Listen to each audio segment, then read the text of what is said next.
శాంతించు మహాదేవా, దక్ష ప్రజాపతి. దక్ష, నీకు ఈ దురహంకారం తగదు. పాలాక్షంతో బాంధవ్యమే నీకు శ్రేయోదాయకం కాని విరోధం సమంజసం కాదు. మన్నించు వైకుంఠవాస, ఈ నీతి బాహ్యులు క్షమించడం అసంభవం. దురహంకార మదోన్మత్త. శాంతించు మహాదేవా, మీ క్రోధాగ్ని జ్వాలలతో ప్రపంచాన్ని సంక్షోభింప చేయడం భావ్యమా? మీ ఇరువురు ప్రతిజ్ఞలకు భంగం వాటిలని మార్గం నే తెలిపెదను. నేనిచ్చిన అభయం ఎంత మాత్రమో నిష్ఫలం కాకూడదు. కాదు, ఎన్నటికీ కాదు. నా శాపం అప్రతిహతం కావలసిందే. అవుతుంది, తప్పక అవుతుంది. వినండి, నా ప్రభావంతో చంద్రుని 2 భాగములుగా విభజిస్తాను.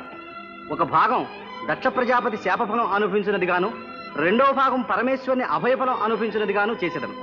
ఇది మీకు సమ్మతమే కదా? ఉభయతారకం నాకు అంగీకారమే. ఏం దక్ష? సరే.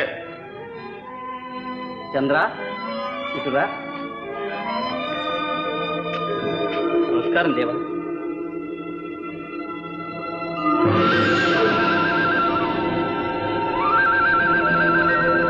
చంద్ర, నీ మామగారి ఆజ్ఞను మన్నించి దినమునకొక నక్షత్రకాంతతో కాపురము చేస్తూ సుఖించు. శాపగ్రస్తుడివై దినదినము క్షీణించి వెనువెంటనే దినదినాభివృద్ధి నందుచుండగలవు. అదే శుక్లపక్షము కృష్ణపక్షమను పేరున నీయందు వర్తించుచుండు. తమ ఆదేశం శిరస్సావహిస్తాను స్వామి. దక్ష, నీ మాట చెల్లినందుకు సంతోషమే కదా?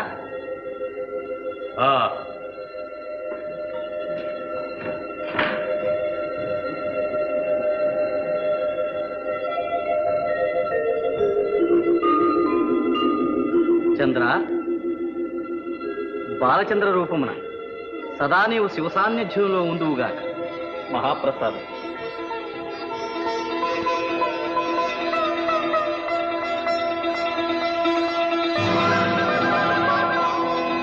చంద్ర, నువ్వు ఉండవలసిన చోటు అది కాదు.